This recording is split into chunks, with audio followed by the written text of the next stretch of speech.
Hello जी, नमस्कार नमस्कार। कैसे हैं आप लोग, जरा बताएंगे। तो आज हम बात करेंगे मेरे दोस्तों लूसेंट का सेकंड टॉपिक का मेरे दोस्तों, ठीक है जी। जिसमें क्या हम पढ़ेंगे मेरे भाई, जल्दी से बता दो। पादप जगत का वर्गीकरण हम देखेंगे, क्लासिफिकेशन ऑफ प्लांट किंगडम देखेंगे, ठीक है जी। चलो भैया, तो हम सिर्फ आप लोगों का 15 मिनट लेंगे और 15 मिनट रोज करेंगे मेरे दोस्तों, 3 3 लेक्चर करेंगे, ठीक है जी। समझे। और वही पूरा से पूरा लूसेंट का एक एक ऑब्जेक्टिव मेरे भाई आप लोगों को प्रदान हो जाएगा, ठीक है जी। तो आप टेंशन लेने की कोई जरूरत नहीं है मेरे दोस्तों, आप कहीं से भी पढ़िए, ठीक है जी। कहीं से भी पढ़िए और अपने आप को चेकअप कर लीजिए कि भैया हमारा क्वेश्चन लूसेंट का जो बन रहा है या नहीं बन रहा है। तो चलिए स्टार्ट करते हैं, समझ में आ गया। चलो बताओ भैया। पादप जगत का वर्गीकरण, क्लासिफिकेशन ऑफ प्लांट किंगडम। इससे पहले हम फर्स्ट टॉपिक पढ़े थे, आज हम सेकंड टॉपिक की बात कर रहे हैं। बताओ भैया, निम्नलिखित में से किसे वर्गीकी का पितामह कहा जाता है? तो जरा बताएंगे मेरे भाई। तो लीनियस को कहते हैं, लीनियस को किसे कहते हैं? लीनियस को कहते हैं। द्विनाम पद्धति के प्रतिपादक कौन है मेरे दोस्तों? तो लीनियस हो जाएंगे। कौन हो जाएंगे भाई? लीनियस हो जाएंगे, याद रखिएगा। चलो, वर्गीकरण का प्रक्रिया, वर्गीकरण का प्राकृतिक सिस्टम किस वनस्पति विज्ञानी ने प्रस्तुत किया था? तो याद रखिएगा मेरे दोस्तों, स्वीडिश ने किया था। क्या मेरे भाई? स्वीडिश ने, या स्वीडन के हैं देश हैं, वहीं से प्रस्तुत किया गया था। पुष्पी पादपों को किस में रखा गया है मेरे दोस्तों? तो याद रखिएगा, फेनरो गेम्स में रखा गया। किस में रखा गया है? फेनरो गेम्स में रखा गया है, ठीक है जी। फेनरो गेम्स में रखा गया है, याद रखिएगा। अपुष्पी पादपों को किस में रखा जाता है दोस्तों? तो क्रिप्टो गेम्स में रखा, क्रिप्टो गेम्स में रखा जाता है। किस में रखा जाता है? क्रिप्टो गेम्स में रखा जाता है, ठीक है। वर्गीकरण की आधारी इकाई क्या है दोस्तों? तो याद रखिएगा दोस्तों, स्पीसीज है, ठीक है जी। स्पीसीज है। वर्गीकरण की आधारी इकाई क्या है? स्पीसीज है, ठीक है जी। चलो आगे बात करते हैं। बताओ मेरे भाई, हाइड्रोफाइटा होते हैं मेरे दोस्तों, तो जलीय पौधे को हम हाइड्राफाइटा कहते हैं, यानी कि हाइड्राफाइटा रहते हैं। द्विनाम पद्धति का अभिप्राय है पौधे के नामों को दो शब्दों से लिखा है, जो मेरे दोस्तों क्या है? वंश और जाति है मेरे दोस्तों। जो बताते हैं उनको क्या कहते हैं? वंश और जाति कहते हैं, ठीक है। आगे बात किया जाए मेरे भाई, जल्दी से बता दो। तो जिन पौधे पर बीज बनते हैं किंतु पुष्प नहीं लगते हैं, उसे हम क्या बोलते हैं? अनावृत जीवी कहते हैं। सॉरी, अनावृत, हाँ, बीजी कहते हैं। अनावृत बीजी कहते हैं। ऑप्शन नंबर क्या हो जाएंगे? बी इनका राइट आंसर हो जाएंगे। बताओ, जीवाणु की खोज किसने किए थे? तो याद रखिएगा मेरे दोस्तों, ल्यू वेन हुक ने किए थे। कौन किए थे हम दोस्तों? ल्यू वेन हुक ने किए थे, ठीक है। आगे बात करते हैं। जीवाणु से संबंधित निम्न कथनों पर कौन सही है मेरे भाई? जल्दी से बता दो मेरे भाई। तो बताओ, सभी जीवाणु स्वपोषी होते हैं? ना मेरे भाई, न विषम पोषी नहीं होते हैं। अधिकांश जीवाणु विविध पोषी भी होते हैं और स्वपोषी भी होते हैं। ऑप्शन नंबर क्या हो जाएंगे? सी इनका राइट आंसर हो जाएंगे। बताओ भैया, जीवाणु को पौधे माना गया है क्योंकि मेरे दोस्तों ये कठोर कोशिका भित्ति वाले होते हैं, ठीक है जी। ऑप्शन नंबर क्या हो जाएंगे? बी। अब लेकिन सी में डाल दिया गया है तो उल्टा पुल्टा हो गया है, लेकिन मेरे दोस्तों ऑप्शन सही होंगे, ठीक है। बताओ, जीव जीवन वीक कोशिकाओं में नहीं होता है मेरे दोस्तों, तो याद रखिएगा, सूत्र कणिका नहीं होते हैं, ठीक है। सूत्र कणिका नहीं होते हैं, याद रखिएगा। जीवाणुओं की साधारण आकृति कैसी होती है? तो क्षर नुमा होती है मेरे भाई। ऑप्शन नंबर क्या हो जाएंगे? ए हो जाएंगे। क्षर रूपी होती है, क्षर रूपी होती है, याद रखिएगा। जो जीवाणु आकार में सबसे छोटे होते हैं क्या कहलाता है दोस्तों? तो याद रखिएगा भाई, गोलाणु कहते हैं। क्या कहते हैं मेरे भाई? गोलाणु कहते हैं। क्या कहते हैं? गोलाणु कहते हैं, याद रखिएगा, ठीक है। गोलाणु कहते हैं। क्या कहते हैं? गोलाणु कहते हैं। क्या कहते हैं मेरे भाई? गोलाणु। एक गोल जीवाणु कहलाता है मेरे भाई, जल्दी से बता दो, एक गोल जीवाणु क्या कहलाता है? तो बताओ, कोकस कहलाता है। क्या कहलाता है मेरे दोस्तों? कोकस कहलाता है। क्या कहलाता है? कोकस कहलाता है, याद रखिएगा, ठीक है। एक सर्पिल जीवाणु को कहते हैं मेरे भाई, सर्पिल। तो याद रखें ना, स्पाइरीलम को कहते हैं। किसको कहते हैं मेरे भाई? स्पाइरीलम को कहते हैं, स्पाइरीलम को कहते हैं। वास्तविक केंद्रक किसमें अनुपस्थित होता है मेरे भाई? जल्दी से बता दो मेरे भाई, वास्तविक केंद्रक किसमें है? तो भैया जीवाणु में है, याद रखिएगा। किसमें है मेरे भाई? तो जीवाणु में है, याद रखिएगा। किसमें? जीवाणु में है, याद रखिएगा, ठीक है। आगे अगर बात किया जाए मेरे भाई, जल्दी से बता दो, निम्नलिखित में से कौन सा सर्वाधिक संख्या में पाए जाते हैं? तो सर्वाधिक संख्या में मेरे भाई जीवाणु पाए जाते हैं। ऑप्शन नंबर क्या हो जाएंगे? सी इनका राइट आंसर हो जाएंगे। बैक्टीरिया में पाए जाने वाला प्रकाश संश्लेषी आस्य कहलाता है। जल्दी से बता दो मेरे भाई। तो वर्म की लवक कहलाता है मेरे भाई, वर्म की लवक कहलाता है। ऑप्शन नंबर सी इनका राइट आंसर हो जाएंगे। बताओ भैया। पाश्चर प्रसिद्ध है मेरे भाई, जल्दी से बता दो पाश्चर प्रसिद्ध है किसके लिए, तो सूक्ष्मदर्शी के अन्वेषण के लिए। ऑप्शन नंबर बी इनका राइट आंसर हो जाएंगे। निम्नलिखित में से सबसे छोटा जीव कौन सा होता है मेरे भाई, तो याद रखिएगा माइकोप्लाज्मा होता है। सबसे छोटा जीव कौन सा होता है, माइकोप्लाज्मा होता है, याद रखिएगा। ठीक है जी, माइकोप्लाज्मा। बताओ, जो जीवाणु सीधे ही वायुमंडलीय नाइट्रोजन को नाइट्रोजन के यौगिक में बदल देता है उसे हम क्या कहते हैं, इसे हम नाइट्रोजन स्थिरीकरण जीवाणु कहते हैं। क्या कहते हैं, नाइट्रोजन स्थिरीकरण जीवाणु कहते हैं। समझ में आ गया। मूल ग्रंथिकाओं यानी कि रूट नोडल्स पाई जाती है मेरे भाई, तो जल्दी से बता दो मेरा किसमें, तो कुछ लेग्यूमिनस पादपों तथा कुछ अन्य पौधा में। ऑप्शन नंबर क्या हो जाएंगे, ऑप्शन नंबर ए इनका राइट आंसर हो जाएंगे। ठीक है, बताओ, अधिक नमक वाले अचार में जीवाणु जीवित नहीं रह पाते हैं क्योंकि मेरे दोस्तों इनके पास का तो नमक के पास तो जीव दर कुंठित हो जाते हैं और इस तरह से मर जाते हैं। दोस्तों जो बैक्टीरिया होते हैं, और नमक क्या होता है, पानी को सोख लेते हैं, बैक्टीरिया में पानी होता है वो सोख लेता है, जिस कारण से बैक्टीरिया जीवाणु जो होते हैं दोस्तों मर जाते हैं। ठीक है, मानव की आंत में पाया जाने वाला जीवाणु कौन सा है, असरीसिया कोलाई है मेरे भाई, असरीसिया कोलाई है, याद रखिएगा। बताओ, तपेदिक यानी कि टीबी उत्पन्न करने वाला जीवाणु कौन सा है मेरे भाई, तो माइकोबैक्टीरियम हो जाएंगे। टीबी उत्पन्न करने वाला बीमारी कौन है, मैक्टोबैक्टीरियम से होता है। ठीक है जी। भोजन की विषाक्तता यानी कि फूड पॉइजनिंग उत्पन्न होती है मेरे दोस्तों, तो याद रखिएगा मेरे भाई, जल्दी से बता दो, क्लिस्ट्रीडियम बीटू नीलम हो जाएंगे। ठीक है, क्लिस्ट्रीडियम बीटू नीलम के द्वारा होता है। ऑप्शन नंबर क्या हो जाएंगे, बी इनका राइट आंसर हो जाएंगे। भोजन की विषाक्तता उत्पन्न होती है मेरे भाई, जल्दी से बता दो भैया, वही बताएं।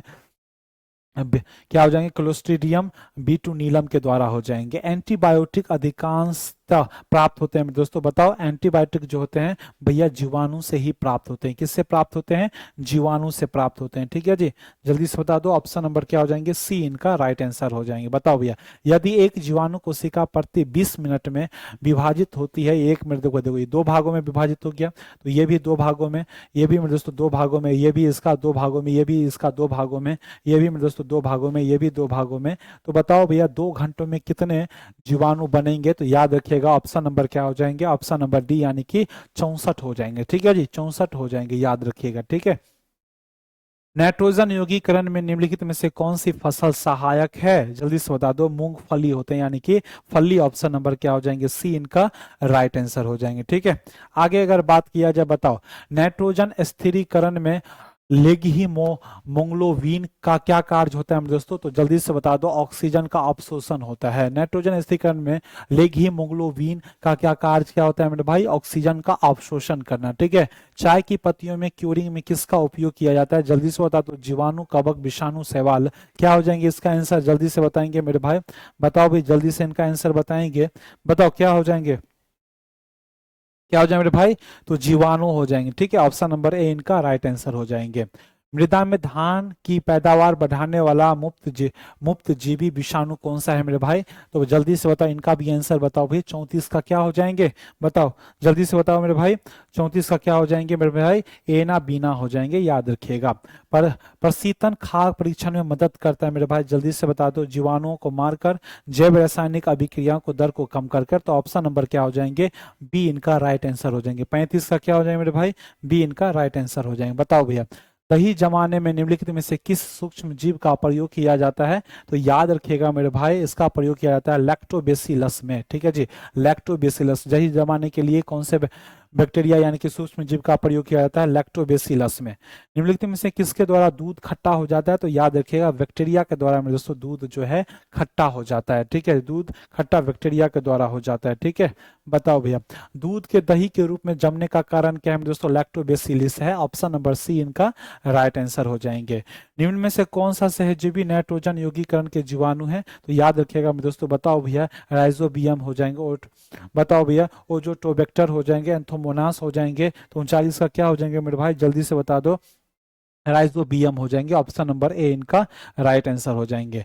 सर्वप्रथम विषाणु वायरस की खोज किसने किया था मेरे भाई, जल्दी से बता दो, तो भाई इवानोस्की ने किया था, इवानोस्की ने किया था, इवानोस्की में किया था। ठीक है जी, आगे बात करते हैं।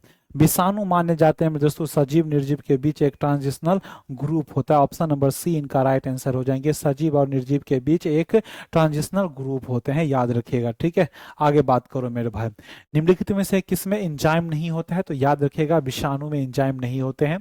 बताओ टीएमबी शब्द संबंधित है मेरे भाई, तो याद रखना भैया ये जैव विकासों से संबंधित है, जैव विकासों से संबंधित है, याद रखिएगा।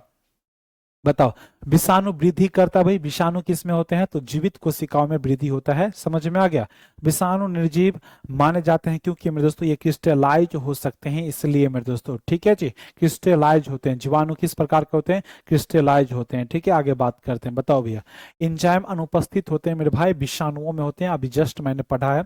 विषाणु में क्या होता है मेरे दोस्तों? तो बेटा प्रोटीन और लिपिड नहीं मेरे भाई, बताओ न्यूक्लिक एसिड और प्रोटीन होते हैं। ऑप्शन नंबर बी इनका राइट आंसर हो जाएंगे। ठीक है, बताओ भैया आलू में मोजोक रोग किसके द्वारा होता है? तो जीवाणुओं के द्वारा होता है। ऑप्शन नंबर बी इनका राइट आंसर हो जाएंगे। किसके द्वारा होता है? तो जीवाणुओं के द्वारा मेरे भाई होता है। ठीक है जी, चलो आगे बात करें। निम्नलिखित में से किस वनस्पति जगत के पौधे को शैवाल के नाम से जाना जाता है? तो याद रखिएगा मेरे भाई थेलोफाइटा हो जाएंगे। क्या हो जाएंगे?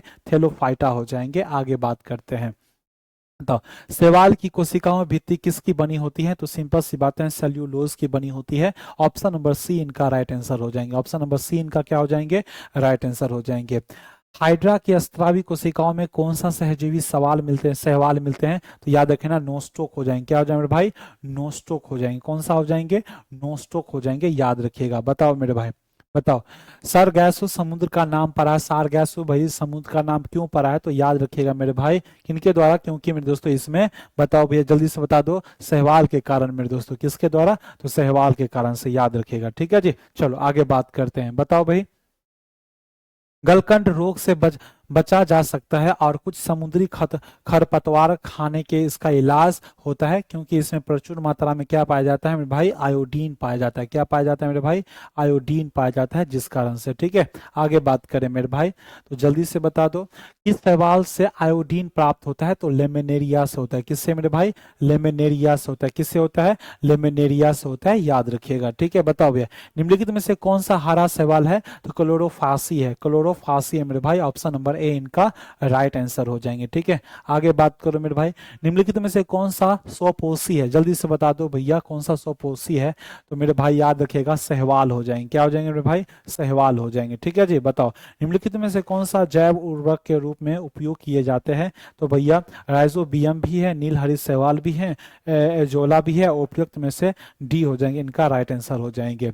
आंतरिक कार्यक्रम में ऑक्सीजन की आपूर्ति को नियंत्रण करने के लिए प्रयुक्त किए जाने वाले एक कोशिकीय शैवाल को क्या कहते हैं मेरे भाई? जल्दी से बता दो भैया। क्लोरेला, यानी कि मेरे भाई सॉरी आंतरिक नहीं, अंतरिक्ष कार्यक्रम में जब कोई मेरे दोस्तों अंतरिक्ष में जाते हैं, यान जाती है, तो मेरे भाई क्लोरेला का उपयोग कर करके जो ऑक्सीजन को मेरे भाई आपूर्ति प्रचुर मात्रा में नहीं होती है, तो क्लोरेला शैवाल लेकर जाते हैं, वही मेरे दोस्तों ग्रहण करते हैं, जिससे हो जाती है ऑक्सीजन क्या आपूर्ति हो जाती है। ठीक है जी, लाल सागर का लाल रंग किसकी उपस्थिति के कारण होता है? तो याद रखिएगा मेरे दोस्तों ये शैवालों के द्वारा होता है। ठीक है जी, चलो नेक्स्ट की अगर बात किया जाए, अगर अगर किससे तैयार होता है मेरे दोस्तों? तो याद रखिएगा मेरे दोस्तों शैवालों से होते हैं। ठीक है जी, अगर अगर शैवालों से तैयार होता है।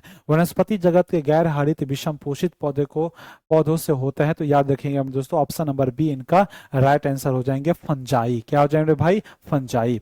तो मिलते हैं मेरे दोस्तों नेक्स्ट क्लास में, और इसी तरह हमारे साथ 15 मिनट जुड़िए। आपको जब मन हो तब कीजिए, खाने टाइम में कीजिए, पढ़ने टाइम में कीजिए, सोने टाइम में कीजिए। ठीक है जी, जब आपको मन हो तब कीजिए। ठीक है जी, क्योंकि 15 मिनट है, 15 मिनट में आपको बोरिंग भी नहीं लगेगा और आपका काम भी हो जाएंगे। तो मिलते हैं नेक्स्ट क्लास में, तब तक के लिए आप मस्त रहिए, जबरदस्त रहिए।